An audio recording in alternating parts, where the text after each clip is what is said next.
I wrote a note about this. Orange drink, what do you live with your mama? She lives with me. Real life Ned.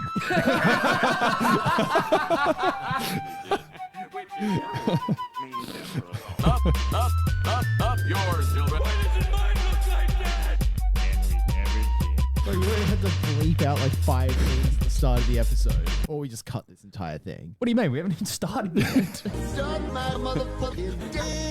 Welcome to No Kids 3, buddy. It's Simpsons podcast through the lens of time. It's your new favorite podcast about your old favorite show. I'm one half of your host, Ned. And I'm Matt. Yes. And this is Kegs. Trying to avoid a certain joke. You're gonna have to cut around it, brother. It's not me. What do you mean? No, not that. Trying to avoid making a joke until next week. Yes. Yes. Previously discussed. It's getting very meta right now. Mm-hmm. Alrighty. I read you loud and clear. What do we have in store for the people this week, Matt? We have the final episode of season 3, which is episode 24, season 12, episode 14, season 22, episode 15. Yes, we do. All right. You want to start us off with season 3, episode 24? Yes. 24. Yeah. Fuck, I'm so excited to actually go back to like a normal running of fucking... I don't have to constantly check myself of like, am I writing down the right episode? Yeah. Are there any other episodes that are sort of stricken from the record? Oh, no, there's not. Oh. I thought it was, but it's not. Oh, the City of New York versus Homer Simpson, but they do have that on streaming. They just don't show it on TV. Yep. Cool. It's drinking the water. Take it easy, Homer. Now, this is an example of how one little idea, carefully marketed. This is the greatest invention in the world. You'll make $1 million. No, Homer. That invention is out already. I'm just using it as an example. Going back for more. Oh. All right. This one is titled, Brother, Can You Spare 2 Dimes? Synopsis reads, when the radiation from the nuclear plant causes Homer to become infertile, he is awarded a complete $2,000 compensation. Meanwhile, Homer's half-brother Herb, now living on the streets, returns with a plan on how to regain his name, wealth, and life back, and reluctantly turns to Homer for help. Herb asks for Homer's $2,000 so he can develop a new product that will translate baby gibberish into speech. Has anybody ever actually tried to do that since this episode? I wonder. Yeah, I don't know. I'm gonna have There's to look probably that up some before we failed even attempts start. somewhere. There's no way you would actually be able to get it to work. What are you talking about? There's like 5 or 6 different apps that came up straight away. AI powered. It's like, no. Do baby translators exist? Acoustic multi-stage interpreter. We use artificial intelligence and sound recognition to analyze infants' cries, sounds for parents and pediatricians. That's what they're all saying. Yeah, pretty much. Seconds. Oh, we use AI. Yeah. Generate this. Power of the AI 2. All right. How many quotes have you got? 2 quotes and 2 scenes. Okay. I have 4, but I'm assuming one of these will probably come up in one of yours, so I'll be able to eliminate one. Mm-hmm. You want to start us off? Sure. Can't quite remember like the quotes, but the scene that starts the episode off when they're going for like the plant physical and all the like employees are lined up in their underwear, and then Lenny comes in with no underwear on. He's like, you forgot the physicals on today. Yep. Just implying that he never wears underwear to work. And then he asks to borrow Homer's. No. Well, my first quote is immediately after that, after it cuts to them like then doing the physical on the employees and Homer's in the water tank. Yeah. Can't remember He's 104% body fat. Hey, you know what, in the tag, and Homer's straight away Nuts to you. go to hell. Just keeps eating. Yeah. Oh, great. So my first quote must come like pretty far into the episode where Herb comes back into the fray.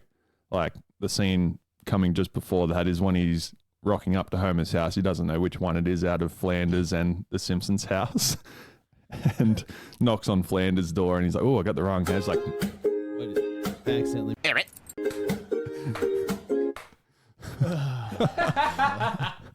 Have you not seen that?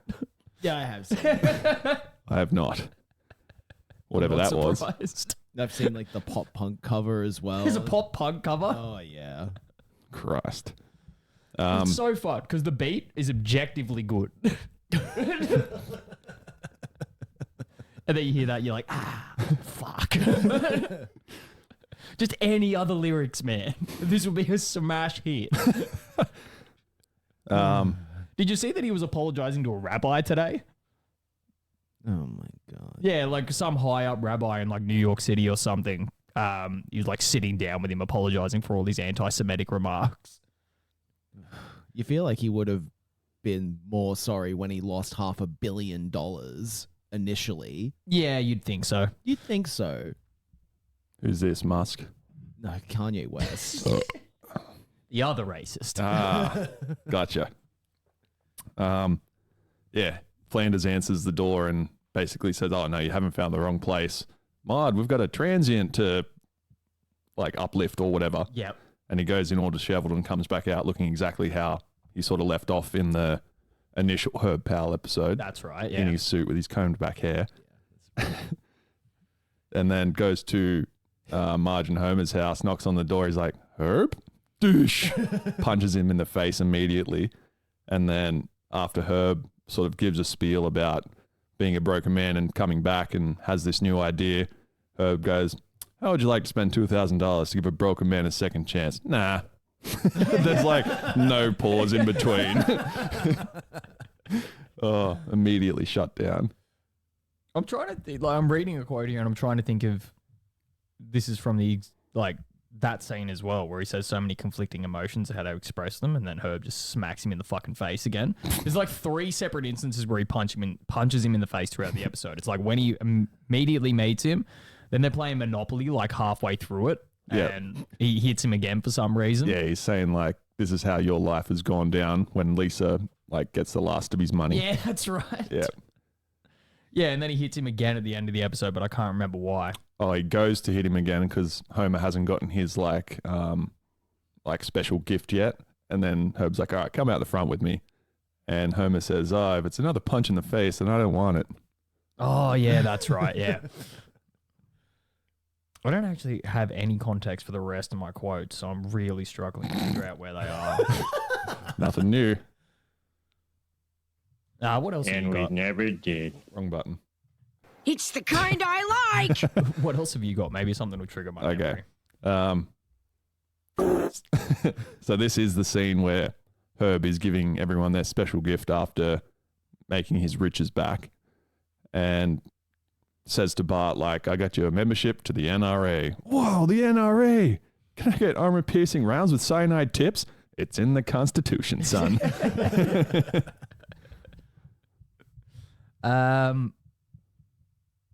All right, yeah. Now, yeah, this has triggered something. It's like, right. It's the same before that, actually, because the entire of the episode is just pretty much just focused on Herb and how he gets his riches back. So it's at that, like, conference or whatever. That's I assume it's at the school. It looks like it's at the school. Yeah. And I didn't write this down, but it was fucking hilarious. The opening of that scene where Frink's flying his kid around in that fucking play and malfunctions and flies out the window. Bring it down for a safe landing and out the My window. life is going to kill me. Yeah. Was it ever established like that Frink had a kid, No. therefore a or wife? Yeah. Fucking great. But then Herb is like displaying his baby translator that he's been working on the whole time. And one of the kids makes this fucking garbling baby noise. The fucking sound that comes out is, please don't hurt me. I don't remember that. It's like the third thing, because there's like a kid, there's like, one of the kids is hungry, then the other kid's on a leash, and he says something about this leash demeans us both. And then, yeah, the third one is, please don't hurt me. I can't remember why. And like the parent just looks at him and goes, consider it done. It's like, what? Christ. The last scene that I have is also when Herb is gifting the family all their things and gives Marge something and then says, and I sold the he upgrades the new washer he and gives you a new dryer. washer and dryer. And then I sell the old ones for $50. And then it goes like shot straight to Moe's after that. And they're racing him. That's actually not the first. Oh, it would be the first instance, but it's not the last time that furniture is raced either. Yeah. Remember the gun episode? Or the one where Homer gets a gun and they go to the motel? Come on, Smelly. Bart and Lisa are racing the vibrating beds. Yeah. Yeah. All right, I haven't got anything else until final quotes, or final thoughts rather. So what else you got? A few like production notes that I picked up on.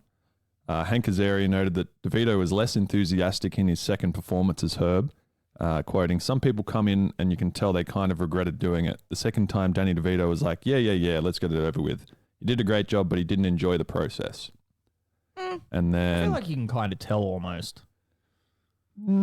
It's also probably why he never came back. yeah, it was good that they did it so soon after the initial Herb episode. I thought it was like because a lot of people were outraged at the ending to that first Herb episode. Wasn't it planned to be sooner than this? Not sure. That's the joke. But no, I thought it was good. Like when Herb was sitting under the train tracks with all the other bums, and they all had these really good ideas that they thought were going to work, like New Coke, which was actually a thing at some point in time. Yeah, it was a marketing ploy, Yeah. which is what I'm convinced they're doing with Pepsi at the moment. Well, they did the I same have thing to with convince myself. they did the same thing with barbecue shapes. Remember that? Yeah, they did. Yeah. So there must have been like a dip in profits or something. And they're like, let's bring out a shittier version of the shape to get people talking about shapes again. Oh, it's been done a million times. Yeah. There was another production note. At some point during the season, Todd Flanders' role as the younger brother was switched. Before, he had been the smaller of the two, but since this episode, he has been the elder. What? So they switched the names for the kids, apparently. Have they ever really been addressed properly before this point? I always thought Todd was the younger one because he said he didn't want any damn vegetables. And like Rod being the first one in Wait, say that again. So at some point during the season, Todd Flanders' role as the younger brother was switched. Before, he had been the smaller of the two, but since this episode, he has been the elder. no. Just reading the notes here, man. Well, that note's wrong. He's Todd in the golf episode. Yeah. He's always been the younger one. At what point do they switch? Apparently this season. Well, that's wrong. Rod has always been the older, taller child. Okay. What the fuck is that note? It was there. I'm so confused. That's just wrong. It's flat out wrong. You're welcome. There was also a few cultural references. So when Homer sees the Spine Melter 2000 and he goes in to take it for like a test spin and it's like vibrating and he goes into like a sort of warped reality and there's like the blinking of the eye when it's changing color and he's going through like a space-time distortion by the looks of it. That was a reference to 2001, A Space Odyssey. Oh, okay. There was also who gave him these books? I think yeah, that's right. Herb gives Lisa her gift, which is like a subscription to this book line. So like Less Than Zero was a Bret Easton Ellis book who also wrote American Psycho. So that was a pretty cool cultural reference, I thought. Okay. And there was a highly memed moment. So when Herb is unveiling what he thinks is the new invention, he brings out the drinking bird. Oh, that's right. He's drinking the water. He's going back for more. That's right. Then he tells him something like to imagine like what like the thing could be, and Homer just imagines the drinking bird. Yeah. Yeah. And that's, once again, it's not even the like, it's obviously the first time they make a joke with the drinking bird, but, and have we covered the other episode? We've covered the fat guy. Yeah, Moo-moo. okay. I thought we had, but maybe we haven't. That's but yeah, not until like season 5 or 6, I think. Okay. Or is it season 4? I can't remember. But the drinking bird does come back, is my point. Yeah. Why? I've tripled my productivity. Hey, Mrs. doesn't find me sexually attractive anymore. Here's your smoke and here's your beer. Oh, lemonade. There was a few through lines. So it was sometime in the start of the episode where Homer's doing something to do with the plant physical and then does something stupid, and Smithers sees it on the like CCTV and says, oh, this is when they find out Homer's infertile. And Smithers says, sir, Homer Simpson is sterile. Who? One of your cabbage heads in Sector 7G. But just another recurring gag of, yeah, Burns not knowing who Homer is.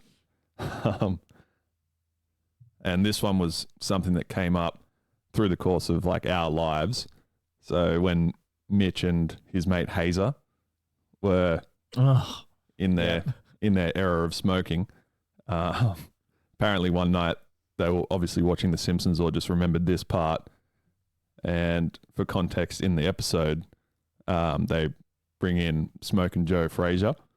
And then at some point in a sesh, they were like, smoking cones, Hazer. Because, yeah, that's how Michael Buffer used to introduce him. Yeah. Not as, yeah, obviously, but yeah. Yeah.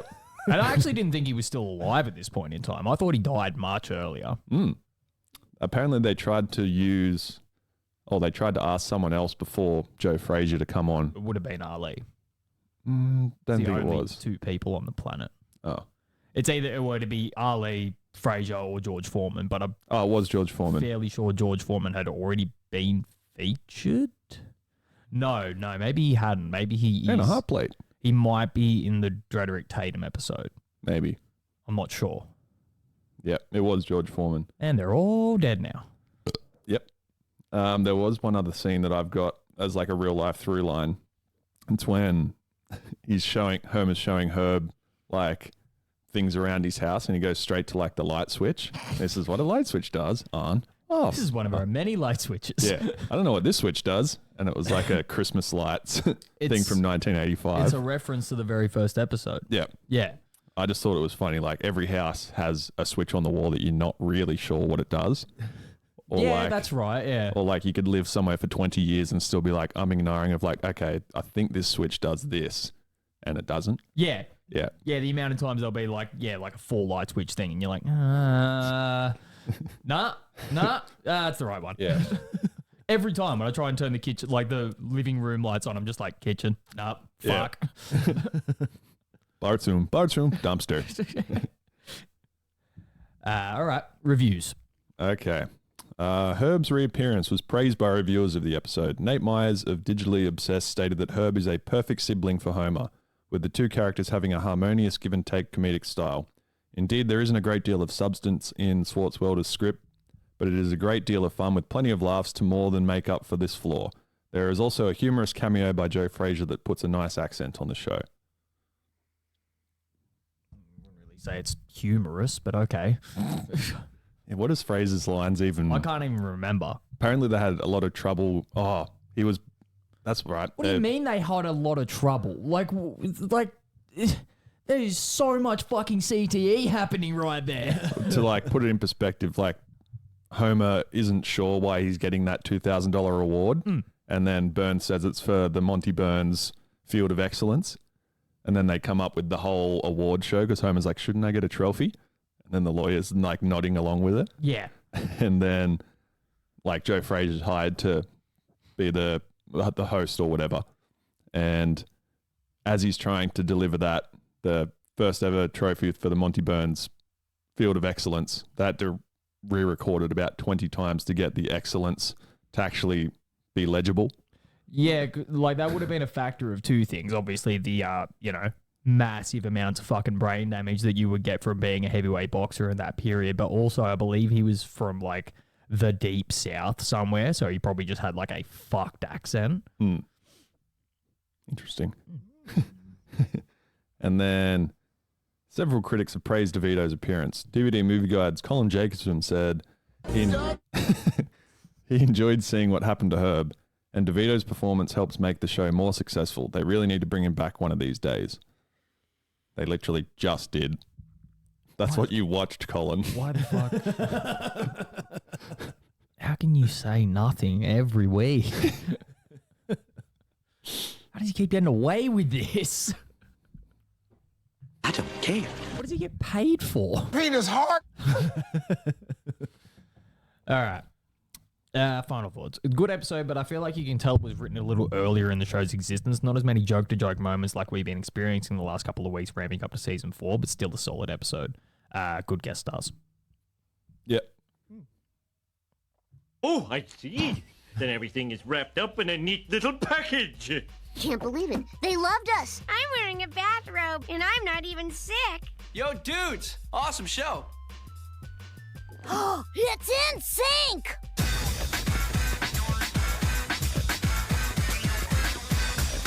Word. What brings you to Springfield? We saw your band formation notice in the paper. Really? You saw our BFN? I can't believe I'm eating Millhouse. Word. Alrighty. Season 12, episode 14. Titled New Kids on the Block. Synopsis reads, a music producer, LT Smash, selects Bart, Nelson, Milhouse and Ralph to be members of the next hit boy band. When their song becomes a hit, Lisa discovers a subliminal message in it prompting people to join the Navy. Lisa learns that the producer is a Navy officer, but Homer and Marge dismiss her as being jealous of her brother. When the band becomes less influential after being satirized in Mad magazine, the program is shut down, prompting Smash to attack Mad headquarters. Smash is arrested for his actions. He sure is. You got 3 quotes? 4, I think. Oh, okay. You want to start us off? Sure. So Lisa is... No, this is when Bart enters the marathon right at the end as like the Mexican or Italian guy. This will be the same one, but no. Gets the mustache stolen, and then the angry mob is about to attack him. LT pulls up in his car and tells him to hop in. He's like, stranger, mob, stranger, mob, stranger. Jumps in the car. And then Bart's like, so who are you? Oh, you'll find out when the time is right. Says here, you're LT Smash. The time has come. I'm LT Smash. Okay, well, that was neither of my quotes. Okay. But my first one's also pertaining to immediately, just before Bart enters the race and it shows the 2 top competitors, which is an Aussie guy and like a Nigerian guy or something like that. Ken Brockman's commentating on. He says 2 competitors burning with pain and exhaustion, but only one will win the grand prize. A walking tour of Springfield. Oh, couldn't have written that prize any better. Oh, it's fucking brilliant. Yep. I'll read my second one because it's immediately after like that as well. So immediately follows the scene that you just described where the bird comes and takes the mustache off of Bart's face and they realize he's an imposter. Yep. And Mo pipes up and no, because Mel's like, I demand a re-race, and everyone's like, get fucked, cunt. Like, why would we want to do that? And Mo pipes up and goes, I got a better idea. Let's have a fun run on his trachea. I knew you would like that line. Actually comes up all the time in my own head, but all the time. Yeah. When anyone else says, oh, we should do this instead. No. Wrong. All right, what's your second quote? It's a line from Skinner. So they're in the school hall about to have an assembly about the boy band. I have this whole thing written down. Go on then. Man, they're gonna be big. You stood in their way. No, I didn't. I came in early and made orange drink. Orange drink? What, do you live with your mama? She lives with me. I wrote a note about this. Orange drink? What, do you live with your mama? She lives with me. Real life Ned.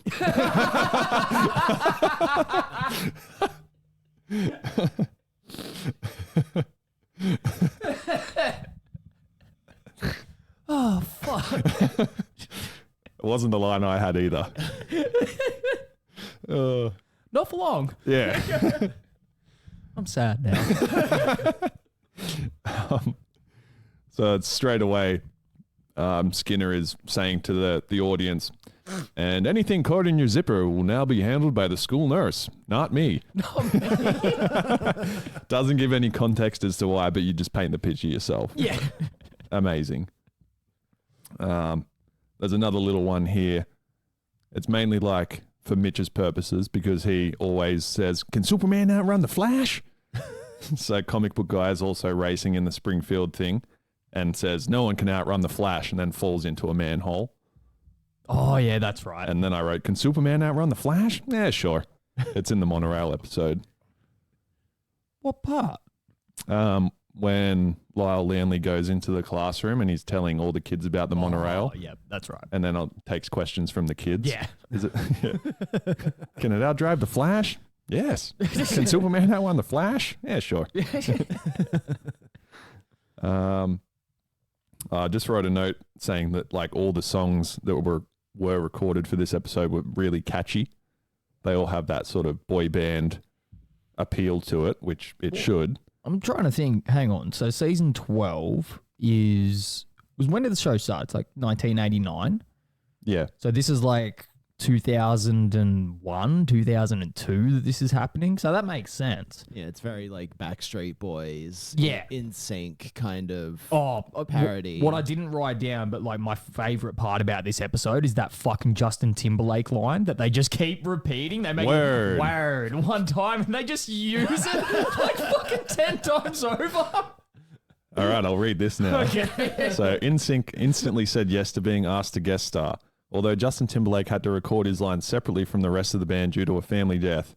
During the recording session, the staff brought their kids along to meet the band. Tom Hanks, who was filming Castaway in the same studio, wanted to meet them and came by. Castaway was filmed in a studio? Do you think they actually went to a fucking island and actually filmed it?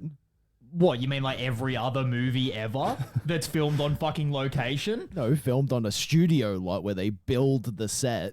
Really? Yes.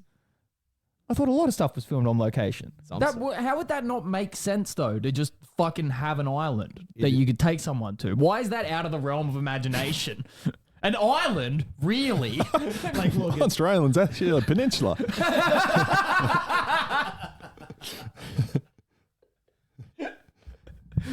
I mean, you're probably right. Like, I'm look, not one to talk. I haven't watched that many movies. Like, look, till they last week.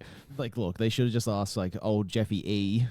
Could have borrowed his island. I was like, who? And then I was like, oh. Mr. E. Mr. E. So the part that I was about to say, so the song that introduces NSYNC every time they walk in is No Strings Attached. Timberlake was reluctant to say word since he swore it was something he would never say. So as a joke, the editing team reused the one take where he said word after nearly every line. Oh, phenomenal. Oh, it's fucking great. Especially because like it's funny that they like singled him out and made a joke out of him because he's the only one that actually remained relevant out of the entire fucking group for so long. He was easily the most famous one out of all of them. Yeah. I don't know any of their other names.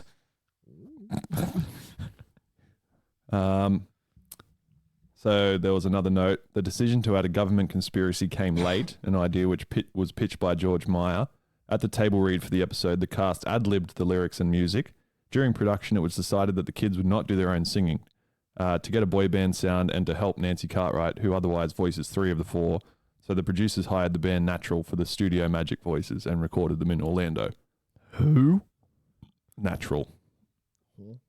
Oh. Who? Those guys. Those guys would have made way more money off the residuals from that episode than they ever made in their music career. Probably. Yeah. Yeah.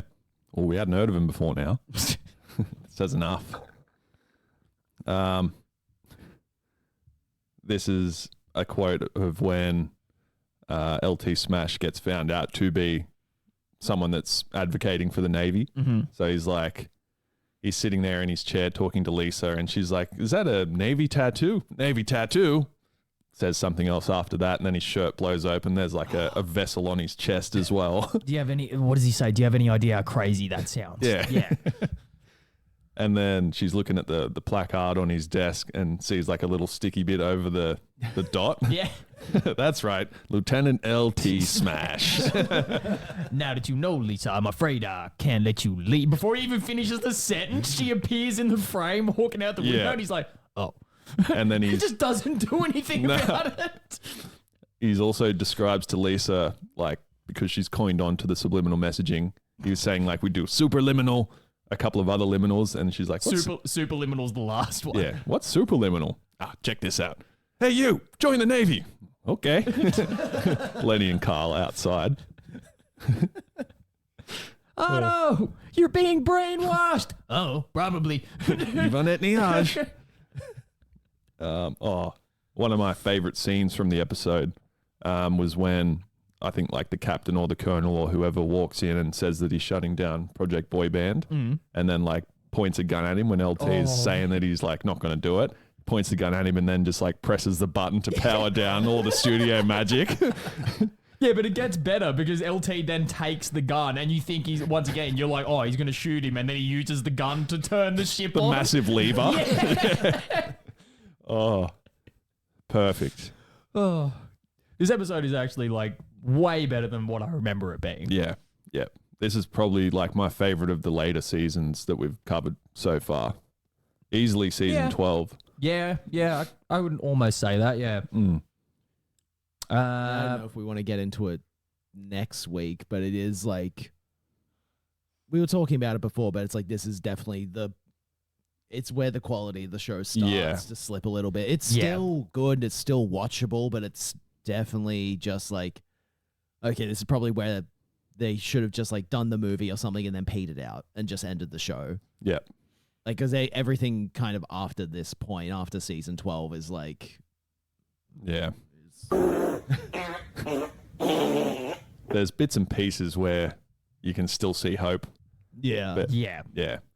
It gets bad. But I think it's more episode to episode rather than moment to moment at this point in time. It's like this episode was good, next week's episode just wasn't. It's one of those things. It's like you said, it just wasn't as good as you remember it being. I still think it's funny. Yeah. It still has its moments where it's like, yeah, this is still a funny episode. Oh, And yeah, I don't there's- regret watching it. Still some great bits. It's like I said, everything is by comparison. I think it's more the fact that like we were blessed with Camp Krusty next week's episode. So it's like that's one of the best episodes in the show's running. Anything you put next to that looks like a pile of dog shit. But at the same point in time, if you were to take that Hungry Hungry Homer episode and put it up against most of the post-season 20 episodes we've watched, it's comedy gold. Yeah. Yeah, you're right. Honestly, if they had just stopped at like season 15, there would be no argument that this is the greatest show of all time. I honestly think you finish it at season 12. Like, you just finish it at the end of this season. And, and that's it. Because it is like the sliding quality from like season 10 onwards. It's obviously just not as good. Yeah. Yeah. Yeah. But it's still good. Like, it's not incredible like it was before. It's like, it's just like you're outside your golden era, but it's like just not in that quality, but it's still funny. And It's then you end it. still fantastic Yeah. compared to most of what was on TV at that fucking point in time. All right, reviews, or you got any through lines or anything? Yeah, I've got a few through lines and then words you can't hear right anymore. It's in sync. Dun, dun, dun, dun, dun, dun. Word. That was my other one. Anytime.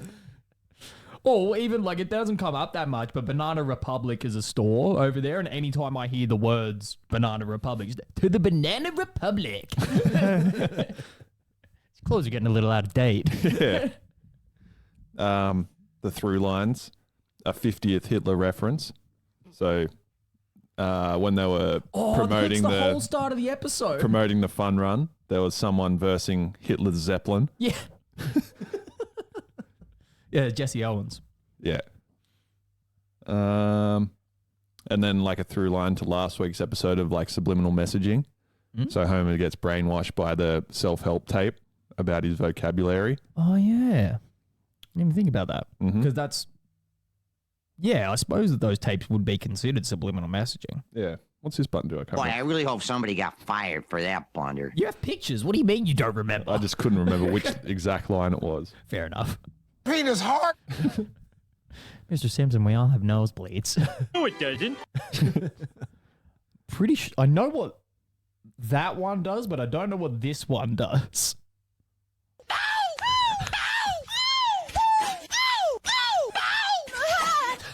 What the fuck was that? Somebody cut all of the non-sounds in Michael Jackson's Smooth Criminal and put them together. That whole thing goes for like 40 seconds. Fuck. Okay, got 2 reviews. Colin Jacobson of DVD Movie Guide said, Penis hard. when it parodies boy bands, BLECH has its moments. Granted, it's tough to really mock boy bands as they always bordered on self-parody. The Party Posse tunes sound a lot like the real thing. Still, the show works pretty well until it gets to the Navy side of things. Then it just becomes dopey and lacks the moderate bite of the earlier scenes. The show also becomes unintentionally eerie when it features an attack on New York, something that would happen in real life just over 6 months after the episode was first broadcast. 9/11? Yeah, I suppose. Yeah. Also, just like how that is written, I don't know why. I feel like he wrote it in crayon. That's just how it reads. Again, abbreviating the whole title of the episode. Yeah. Just to black. He's like, a parody boy band. It good. How's a regular boy band a parody of anything? Yeah, I don't. They're not parodying. That's dumb as fuck. They're all bullying. No, they weren't. You fuckwit. That was the biggest style of pop music at that period of time. Yeah. You are a fucking moron. Who were they parodying? A upon band? Millions upon millions of women were obsessed with those fucking boy bands. Yeah. It's not even like parody. It's just that they followed a formula. Yeah. Like Savage Garden, Human Nature, Five. Yeah. Yeah. You can name heaps off the top of your head. Outcast. That's just how music works, you fucking idiot. One person does something that works, then 10 people try and copy it badly. It's not a parody. Fuck, I hate this cunt. Justice it's Crew. Like, I barely even listened to anything after the fact that, like, you immediately, once again, he abbreviates the fucking title. Do you not have the time or something? What, you've got to get onto another 10 bad reviews that aren't actually reviews? They're literally just like bad synopsises? No, he snapped his crayon. Yeah. Mom! I bet my Wookiee. Now, I'll get you another crayon. Stop taking it out on Fido.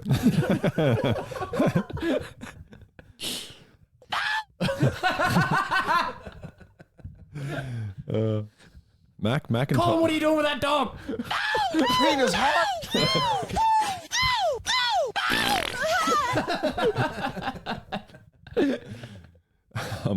Mac McIntyre said the best moment of the episode was the irate choreographer. Corey Dieterman of the Houston Press listed NSYNC as one of the top 5 worst musical guests in Simpsons history. They were used perfectly. They were used amazingly. Yeah. Super sparingly. It's Came one in of those- on a speedboat And like multiple times. Just the fact that they were like dancing in every. It's like they couldn't have made a better joke of any musical guest. In all honesty, they're one of the best. Yeah. No, maybe like Lisa Simpson should like meet them under a bridge and they'll write a song together. Or like Who does she meet under a bridge? Billie Eilish Oh. in like the newer episodes. Or like Lady Gaga should like come in and be the sole focus of the episode and solve everybody's problems. It's like, no, the fucking idea is that the guest star is meant to be a fucking joke. Yeah, because it's a comedy show. You fuckwit. And they appear for what NSYNC is like maybe got like less than 30 seconds of screen time the entire episode. Yeah. I'm so happy I finally get to meet Millhouse. Word. Word. I was thinking of like another time where there was like a... When they get the taser in the fucking gift basket, they tase that other guy and he's like, yo! Yeah. And then they ship him off to like a 4-year conscription. That's right. Yeah. We just signed Joel up last week. No! Just dragging him away. Yeah.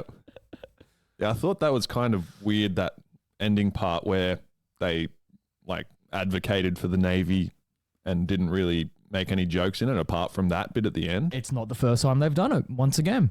The Bart the General episode, remember? How they had that weird fucking... Right at the end, right yeah. at the end of him sort of like decrying violence a little bit. Yeah. But they obviously maybe like looked at that and went like, let's make more of a joke out of it. Yeah. And it's like maybe the 3rd or 4th time that I can think of that they reference Mad Magazine. The all Yeah, you're 80 right. Aller.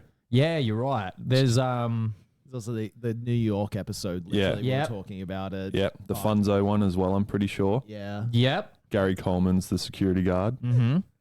Yeah! 3 prawns is hardly a galaxy. The phone's Yes, not even Mr. plugged President, in. I could be there right away. All right, final thoughts. Great ep, countless quotable moments. Who doesn't catch themselves singing Yvan et Nioj every now and then? Making Ralph's voice progressively more and more like a black guy is fucking hilarious and such a good throwaway joke. And LT Smash is probably one of the best one-time characters ever. Yep. Like just a character where not one of his lines is wasted. Every single one of his lines is a great joke, if not fucking quotable. And then just that whole fucking Ralph's voice just getting deeper. He essentially is just Barry White by the last performance. It's fucking great. Yep. Agreed. Got a good jokes per minute. Yeah. Yeah. Yeah, it And really does. They still sort of made Ralph's character dumb as well. Like comes in on the parachute when they're doing their final song on the boat. He's upside down or something. He lands isn't he? and then falls to the side, and they have to lift him back up. Wait, is he the only one on a chair? Yeah. Why? What the fuck? Yeah. Go buy yourself some rock and roll records. To the antique store. Now, what can I do for you? Eat something green? Vote for someone brown? Dad, I know what you did. It bad. Why it not good? A parody. Colin no lie. Well, remember where you thought like Colin was dead and buried from season like 22? Like Yeah. we stopped seeing reviews. He did a review last week. Oh, that's right. He did too, didn't he?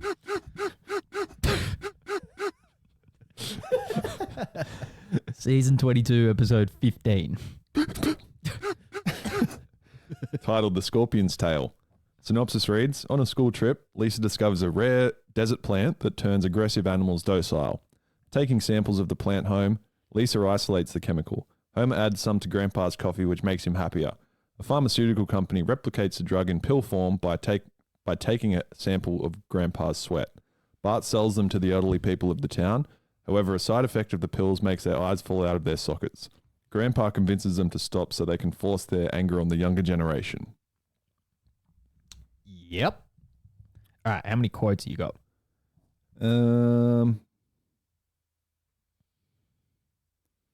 One quote and a couple of little tidbits. Okay. Well, I've actually got 3 quotes for this one for once. Mm-hmm. It's very strange for a season 22 episode, but I'll start off with this one. It was like right at the start of the episode when they're at the field trip, wherever the fuck they went, to some canyon or something, and Bart's fucking with Skinner, making a rattling noise behind a rock. Yep. And then Chalmers tells him to stop being a bitch, essentially. And he turns around and he's like, he says something to the effect of like, how do you keep like falling for that? Yep. And Skinner says, the 1 year I didn't, I was bitten by a real rattlesnake. And then he just calls him a pussy and moves on. Yeah. Perfect. First thing that I have written down is, I think it's Bart Milhouse and Nelson go wandering off and find like a mine shaft that's been boarded up. And, and Bart like breaks in there, finds some like French postcards that have like minor pornographic material on them. Yep. And then Nelson snatches them off him and goes behind the cactus for a PG wank. I don't recall that. Yeah. Oh, no, you're right. He's reading it, says something, throws a postcard out, reading again, throws the postcard out, and it just gets more and more like sexual as he goes on. You're right. Yep. That's what they've devolved to. Yeah, kind of weird now that you think about it. That's the what noise he Nelson was said. making. When he finished. Yeah. He's a child now.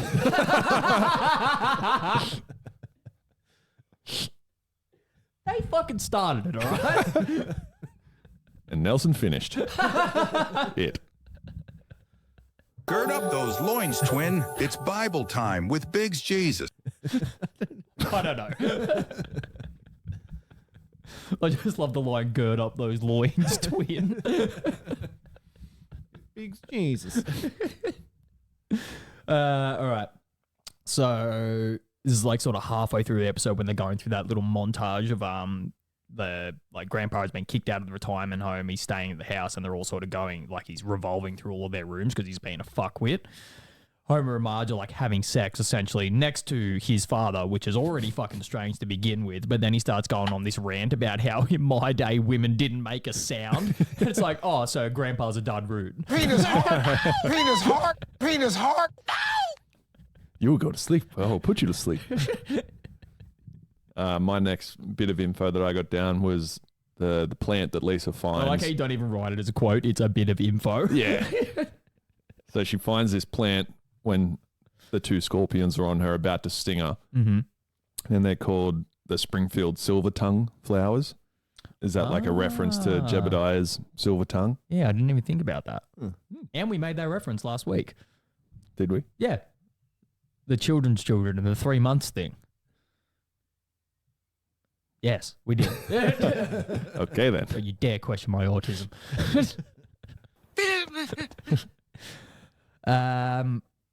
All right. Right at the end of the episode, after I believe it's Werner Herzog. Is that the guest star? Anyway, his character has like developed this pill, and he's now sending all of his pharmaceutical reps out to sell it. And there's just this line of like carbon copy women getting on a plane. Yep. And Lisa says something like, "Oh, they look like robots," and one of them like stops, full turns like a robot, and goes, "No, robots can develop human feelings. We're graduates of Arizona State." Yeah. Which, funnily enough, is actually like, because I think Arizona State is regarded as like one of the biggest like party schools in the States. So that would make sense as to why people are just fucking brain dead coming out of it. True. My one quote, context-wise, Bart and Lisa are sitting with Grandpa, and he gives Bart money to go and buy a record. So, like, Grandpa's no longer angry all the time. That's right. He's been drugged. Yeah. And Grandpa says to Lisa, "Now, what can I do for you? Eat something green? Vote for someone brown?" Fuck. I didn't hear that at all. Yeah. Yep. Grandpa, the old senile racist. I thought it was nice to see a grandpa-centered episode as use of a side character. Because we haven't had one in the way we're watching the show for a while. Have we even... Oh, we have had a few, but nothing that like immediately jumps out to memory. I don't think we've had any like earlier season ones as yet. I think some of the bigger ones come up in season 4 and 5. Yep. Like Flying Hellfish. I was about to say, when's the Hellfish episode? That's like season 6 or something like that. Yeah, 5 or 6. It's very early on. Yep. Let's find out. Santa? Go back to sleep, little girl. How long was that? I got a note. It's season 7. Wow. Oh. Yeah, episode 22, season 7. Fuck. Got ages. We'll get there. Maybe. Director Werner Herzog guest starred as a pharmaceutical exec. When approached by the producers to appear, Herzog did not understand the request because he thought The Simpsons was a comic strip. He was sent a DVD of the show and thought the humor was wonderful and subversive. He said he enjoyed working on the episode. Creator Matt Groening named Herzog one of his favorite guest stars. It's kind of wild that he had no idea what The Simpsons was, but it's also, if you're familiar with his work, it makes a lot of sense. He's old as fuck too. It does make sense, but it's also like, yeah, how can, like, it'd make sense if you were some random fucking tribesman living in a jungle in Nicaragua, but it's like you are in the film industry. Yeah, but you would think that maybe at some point in time that would have crossed your radar. he makes very weird movies and like not like consistent either. Like he'll like do a version of Nosferatu and then like a documentary and then like a romantic movie, and it's like it's never like the same thing twice. What's the most popular movie he directed? Grizzly Man. What? It's a documentary about a guy who. Oh, he made that? Yeah, that's his movie. Oh, yeah. Okay. Interesting. Good film. If you've never watched it, good doco. Doesn't it just have like full audio footage of that cunt just getting mauled by a bear? No, there's footage of somebody else listening to it. Oh, okay. Yeah. Like they purposely cut it out of the movie because apparently it's fucked. Too hard to watch. It's like there's no actual footage of it. It's just audio. The audio of him, just being ripped apart by a fucking bear. Does the person Screaming survive? for his life. Oh no, he's fucking giga dead. Ultra corpse. Cadaverific. I just entered my corpse. There's one highly memed moment. I think it's when Ralph gets off the bus at the start of the field trip. When they get to the desert, he says, "I wet my arm pants." Oh, that did make me chuckle a little bit. Yeah. Yeah. But That was a highly memed moment. is it? Yeah. I've never seen that outside of this episode. Really? Yeah. It was used on ads, definitely. Oh, okay. One cultural reference that I wrote down, Mr. Burns sitting on a throne by the seashore and failing to command the tide to obey him is a reference to the tale of King Knut the Great as ruler of the waves. I was going to say it was a reference to an episode of The Osbournes. Maybe that's what they were referencing. That's even better. Have you seen that episode? Ozzy's trying to make a I think fire. you've mentioned he's it trying to before. make a fire for Sharon. Fuck off. The tide's coming in and he's not even angry. He's just like, fuck off. He's talking to the water. Yeah. Rest in peace. There's a few through lines that I wrote down.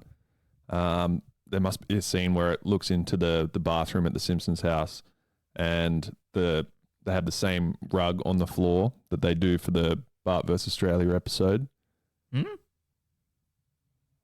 What rug? Like the one in front of the toilet. Is that not always there? No. Or I don't always see it anyway. Fuck, that's some high level autism on display there. You're welcome. There was also a scene where He's catching it. Homer, Bart, and Grandpa go to like the pharmaceutical company, and there's looks like a vault door on the front, but it's like a child-proof door. Homer obviously is trying to open it first and can't do it, and then he starts like biting the nuts that are on the door itself, which is a callback to when Homer's trying to get the boot off his tire when he's parked at the World Trade Center. He's like, ow. Could also be a callback to that, like a slight reference, but there's the episode where the baby proofer comes to the house or whatever it is, and she's like trying to show how easily Mag could get into a bottle of bleach, and she's like bashing the fuck out of it, full trying to rip it off with her teeth and shit. Yeah. And I'm pretty sure at the end she just cuts the top off the bottle. And Marge is like, instantly like, oh my God. yeah. And then, the one other through line that I had was when they did make the drug out of the silver tongue plant, it was called Must Be Nice. Reference to Hamish and Andy, Must Be Nice. What? You familiar with Hamish and Andy? No. Okay, then. The only guy in Australia that isn't. Oh, I know them, but I don't listen to any of their stuff. Okay. Well, it's like a long-running joke of theirs that whenever either Hamish or Andy, generally when Andy's talking, he's got like something that obviously costs a lot of money, like a golf simulator in his house and shit like that. And then Hamo or Jack will go, oh, must be nice.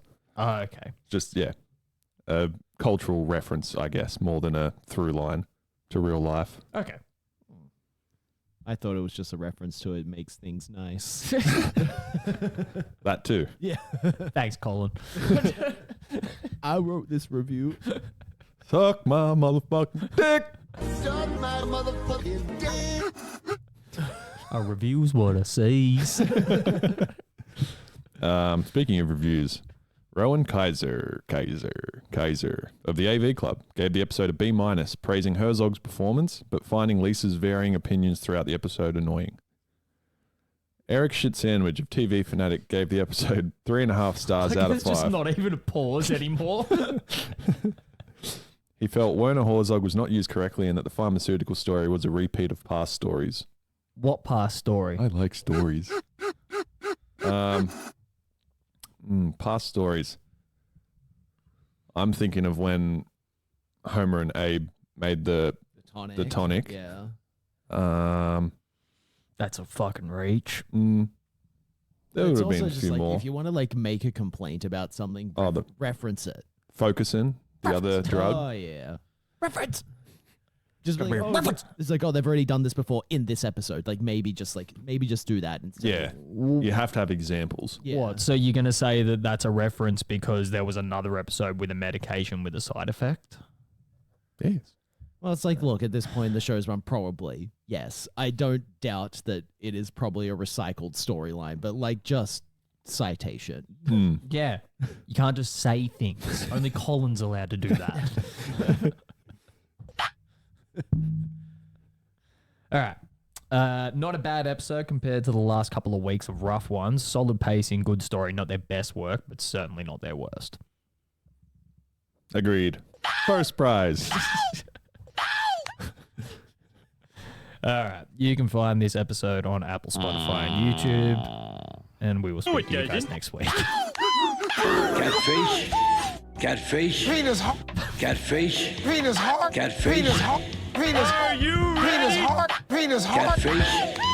It's the kind I like. You're not mad at me, are you? So we asked ourselves, who's behind the BLECH? Police? Cops? Police cops. Yeah. Well, see, the thing about that is